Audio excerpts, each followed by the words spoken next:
আসসালামু আলাইকুম রহমতুল্লাহি ওয়া বারাকাতুহু। তো গাইস, আশা করি আপনারা সকলে আলহামদুলিল্লাহ ভালো আছেন। আমি আলহামদুলিল্লাহ ভালোই। তো আজকে যেহেতু সন্ধ্যা হয়ে গেছে, তো আজকে পরিবারের খাবারগুলো দিয়ে একদম ঘরটা বন্ধ করে বিছানায় চলে যাবো। তো প্রথমে দুটা খাবার পাত্রগুলো বের করে নেবো, বুঝছেন? তো আশা করি আপনারা আমার জন্য দোয়া করবেন যাতে আমি বড় কিছু করতে পারি। আমি পাখি আনছিলাম, ধরেন কাজ করতে করতে আমি আপনাদের আমার ঘটনা বলি। আমি পাখি আনছিলাম ধরেন 50টা। তারপর বাইরে যাওয়ার পর আমার খাঁচাটা ছিল একদম দুর্বল। তো আরো এখন ইমপ্রুভ করছি, তো তাই এখন কোনো সমস্যা হয়নি।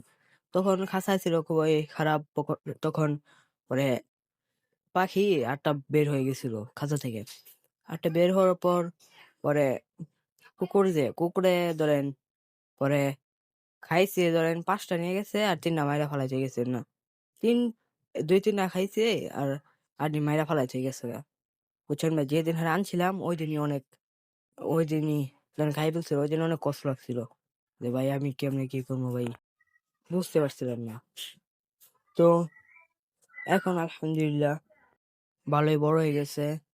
তো এখন আমার আনছিলাম 15 দিন বয়স, এখন আলহামদুলিল্লাহ প্রায় 25 দিনের মতো বয়স হয়ে গেছে। তো আমার এই পর্যন্ত কত টাকা খরচ হলো তা আপনাদেরকে পরবর্তীতে একটা ভিডিওর মধ্যে জানিয়ে দিব নে, যে কুলপি ক্যান্ডে কত টাকা খরচ হলো, খাবার দাবার খাঁচা মিলিয়ে কয়টা খরচ হলো, তা আপনার পরে জানিয়ে দিব, বুঝছেন? আর একটা আজকে একটা ঘটনা হয়েছে যে, আমি চলে গেছিলাম তো পরে স্কুলে। তারপরে আফুকে বলছিলাম খাবার দিতে, তো খাবার দিয়ে নেই, পরে অনেক রাগ করছিল। তো আজকে এ পর্যন্তই। আমি আশা করি আপনারা আমার ভিডিওটার মধ্যে লাইক করে দেবেন এবং সাবস্ক্রাইব করে দেবেন, বুঝছেন? আমি ছোট একজন ইউটিউবার, একদম উদ্যোক্তা হতে চাই। তো আপনারা সকলে আমার জন্য দোয়া করবেন। আপনাদের দোয়া রইল।